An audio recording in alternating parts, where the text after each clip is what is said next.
Hey guys, welcome back to my channel. আশা করছি তুমি খুব ভালো আছো, জাস্ট ফাটাফাটি আছো। আমি প্রিয়াঙ্কা আবার একটা ব্যান্ড নিউ ব্লগ নিয়ে চলে এসেছি। বাট আজকে কোনো ডেইলি ব্লগ না, আজকে আমি দেখাবো আমার আলমারিতে কিভাবে আমি শাড়িগুলোকে অর্গানাইজ করে রাখি।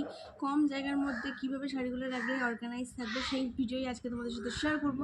চলো দেরি না করে এখন তাতে ভিডিওটা স্টার্ট করি। আশা করি তোমাদের ভিডিওটা খুব ভালো লাগে।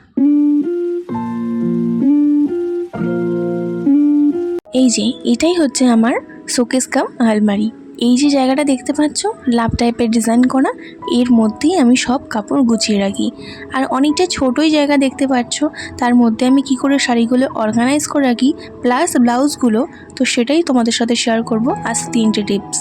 চলো শুরু করা যাক। আমি কিন্তু প্রতিবারই ভিডিওতে বলি যে আমি যখনই কোনো জিনিসপত্র গোছাই তখনই কিন্তু আগে সেই জিনিসগুলো জায়গা থেকে বের করি, মানে পুরো জায়গাটাকে খালি করি, তারপরেই কিন্তু আমি অর্গানাইজ করা শুরু করি।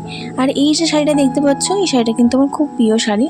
এটা হচ্ছে আমার বৌভাতে আমার বাড়ি থেকে তত্ত্বে এসেছিলো, মানে বৌভাতের শাড়ি বলা যায়। চলো ঝটপট করে সব শাড়িগুলো বের করে নিই, আর জায়গাটাকে খালি করে তবেই তো ভালো করে গোছানো যাবে না। তোমরা যদি চাও যে হচ্ছে জায়গার মতন জায়গায় জিনিস রেখে গোছাবে, সেটা করলে কিন্তু জিনিসগুলো খারাপ হবে আর বারবার ধরেই তোমাদেরকে গোছাতে হবে। তো আজকে এই টিপসটা কিন্তু ফলো করো।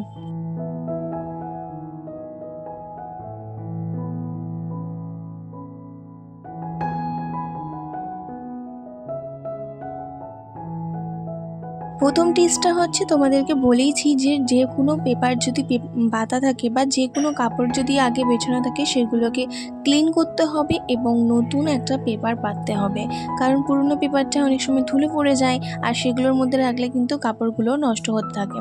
তো সেটাই চেষ্টা করবে যে কাপড়গুলো রাখার আগে বা যে কোনো জামা কাপড় রাখার আগে সেগুলোকে ভালো করে পরিষ্কার করে নিয়ে নতুন একটা সেকেন্ড টিপসটা কিন্তু খুবই ইম্পর্টেন্ট। তোমরা হয়তো ব্লাউজ সবসময়ের জন্য আলাদাভাবে রাখো, শাড়ি আলাদা জায়গায় রাখো, ব্লাউজ আলাদা জায়গায় রাখো, কিন্তু আমি এটা করি না। আমি যদি শাড়ি পিস দিয়ে কাটিয়ে বানাই তো সেই শাড়িগুলোর ভেতরেই ব্লাউজগুলো রাখার চেষ্টা করি। ধরো এই শাড়িটা পরে কোথাও বেরোবো, আমাকে ব্লাউজটা খুঁজতে হবে না আলাদা করে, এই শাড়ির ভেতরেই যদি ব্লাউজগুলো থাকে তাহলে কিন্তু খুব সহজেই আমি পেয়ে যাব। আমি কিন্তু এই টিপসটা খুব ফলো করি, তোমরা একবার করে দেখো।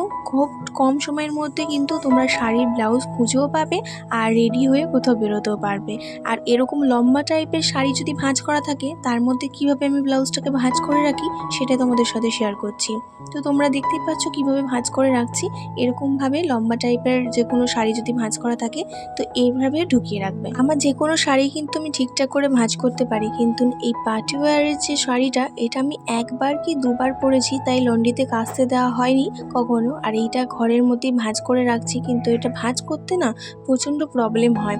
মানে দেখতেই পাচ্ছ পাড়টা কিন্তু প্রচণ্ড চওড়া, শাড়িটার পাড়টা তো চওড়া আছেই, আর পাড়ের দিকে কিন্তু অনেক কাজ করা আছে। মানে একটা হেভি শাড়ি যাকে বলা যায়, প্রচণ্ড ভারী একটা শাড়ি। আর এই শাড়িটাকে এরকমভাবে ভাঁজ করে রাখছি, কতবার ধরে দেখলে তো ভাঁজটাকে উল্টো পাল্টা করলাম, এখন ফাইনালি গোছানো হয়েছে। আর এই দেখো, এই যে প্যাকেজের ভেতর শাড়িগুলো দেখছো, এইগুলো কিন্তু নতুন কোনো শাড়ি না, এইগুলো লন্ড্রি থেকে এরকম কেচে তাকে হচ্ছে প্যাকেটের ভেতর ঢুকিয়ে দিয়েছে, তাই ওই শাড়িগুলো ভাঁজ করতে বেশি হয় না। আর এই শাড়িটাও কিন্তু কাঁচাই এরকম ভাঁজ করা ছিল, আর ব্লাউজটা অন্য একটা শাড়ির সাথে পরেছিলাম বলে তাই এর ভেতর ঢুকিয়ে রাখলাম। এখন এই নতুন একটা পেপার পেতে নিচ্ছি জায়গার মধ্যে, কারণ তোমাদের বললামই যে আমি যখনই কোনো জামা কাপড় বলো যে কোনো জিনিস গোছাই তখনই কিন্তু আমি নতুন একটা পেপার পেতে নিই। আর এখন এই শাড়িগুলোকে আলাদা আলাদা করে রেখে দিচ্ছি, যেগুলোকে চওড়া চওড়া ভাঁজ করা আছে সেগুলো কিন্তু এক সাইড করে রাখছি, আর যে ফাঁকা ফাঁকা মুখগুলো মানে যেগুলো কি খোলা যায় সেই মুখগুলো ভেতরে রাখছি। সে প্যাকেজের হোক আর আলাদাভাবেই হোক না কেন, মানে প্যাকেট ছাড়া হোক বা প্যাকেটের মধ্যেই হোক না কেন। আর এই শাড়িটা হচ্ছে আমার স্বাদেতে, জানো 7 মাসের স্বাদের শাড়িটা। এটা একটা হচ্ছে ওই জামদানি, সফট জামদানি যাকে বলা যায়। চলো এবার তোমাদের সাথে থার্ড টিপসটা শেয়ার করি। এই চওড়া চওড়া শাড়িগুলো তোমরা তো এক সাইড করে রাখলে, এবার কিন্তু সাইডের জায়গাটা একদমই শুরু হয়ে গেছে। আর ওই যে সরু সরু করে শাড়িগুলো ভাঁজ করা ছিল সেগুলো কিন্তু আমি এই সাইড করে রাখছি, তাহলে কিন্তু জায়গাটা অনেক সেফ হলো, তাই না? আর ব্লাউজগুলো তো আমি শাড়ির ভেতরেই রাখি, তার জন্য কিন্তু আমার অন্য আলাদা করে জায়গা লাগে না। আর এই শাড়িটার আমি ব্লাউজটা খুব শখ করে বানিয়েছিলাম, কিন্তু এখন শাড়িটা না খুব একটা বেশি পরাই হয় না। আর শাড়ি বলতে কিন্তু আমার এই কটাই শাড়ি তোমরা দেখতেই পাচ্ছ, কারণ আমি খুব একটা বেশি শাড়ি পরি না। আর বেশিরভাগ ব্লাউজ আমার বোট নেক বানানো, তোমরা দেখলেই এরকম টাইপের আমি ব্লাউজ বানানো পছন্দ করি। দাঁড়াও এই কটা শাড়ি বলতে কি তোমরা ভিডিও ছেড়ে চলে যাচ্ছে নাকি? লাস্ট পর্যন্ত দেখো কতগুলো শাড়ি আছে আমার। আর এই দেখো এই শাড়িটা সবে আমার লন্ড্রি থেকে কেচে এসছে, তাই এই শাড়িটা ওপরেই রাখতে হলো। আর বললাম না একটু আগে এই শাড়িটা খুব প্রিয়, কারণ এটা হচ্ছে একটা কাতান বেনারসি, দুটো কালারের শাড়ি বলে আমার খুব পছন্দ। আর শাড়িটা কিন্তু প্রচন্ড সফট এবং সিল্কি। এই শাড়িটা পরে কিন্তু তোমরা আমাকে অনেকবারই ভিডিও করতে দেখেছো, যারা আমাকে আগে শর্ট ফলো করতে তারা কিন্তু আমাকে এই শাড়িটা পরে গেট রেডি উইথ মি করতে অনেকবারই দেখেছো। আর এই শাড়িটা হচ্ছে একবার কি দুবার পরেছি বলে এখনো পর্যন্ত লন্ড্রিতে আমি কাচতে দিইনি, তাই এরকম সরু করে ভাঁজ করে রেখেছি। যখন লন্ড্রিতে কাচতে দেবো তখন যদি চওড়া করে ভাঁজ করে ওরা পাঠায়, তাহলে কিন্তু যে চওড়া করে শাড়িগুলো ভাঁজ করে রেখেছি তার মধ্যেই রাখবার। পিঙ্ক কালারের অর্গানজা শাড়িটাও কিন্তু আমার প্রচন্ড প্রিয়। এবার তোমাদেরকে বলি, তোমরা কিন্তু এরকম ভাবে হ্যাঙ্গার করেও ব্লাউজগুলো ঝুলিয়ে রাখতে পারো। আর দেখতে পাচ্ছ সবকটা শাড়ির ব্লাউজই কিন্তু আমার ওই বোট নেক টাইপের। তো আমি হ্যাঙ্গার করে ঝুলিয়ে রাখি না, কারণ আমি বললাম জায়গার অভাবে। জায়গা কিন্তু খুব শর্ট লাগে এরকম শাড়ির ভেতরেই ব্লাউজগুলো রাখলে।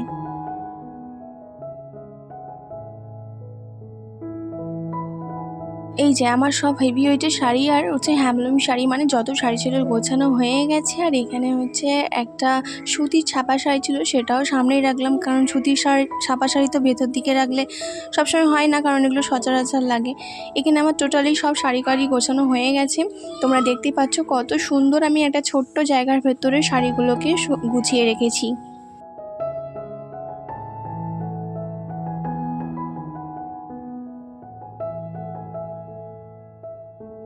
তোমাদের মধ্যে কারোর যদি এরকম ছোট্ট জায়গার মধ্যে শাড়ি রাখে থাকো, তাহলে কিন্তু এরকমভাবে গুছিয়ে রেখো, আশা করি হেল্পফুল হবে। আর ব্লাউজের টিপসটা কিন্তু ফলো করতে ভুলো না, কারণ ওটাতে কিন্তু জায়গাটা অনেকটাই কম লাগে। আর আমি যে ঘরোয়া শাড়িগুলো ব্যবহার করি সেগুলো কিন্তু এই নিচে রেখে দিয়েছি।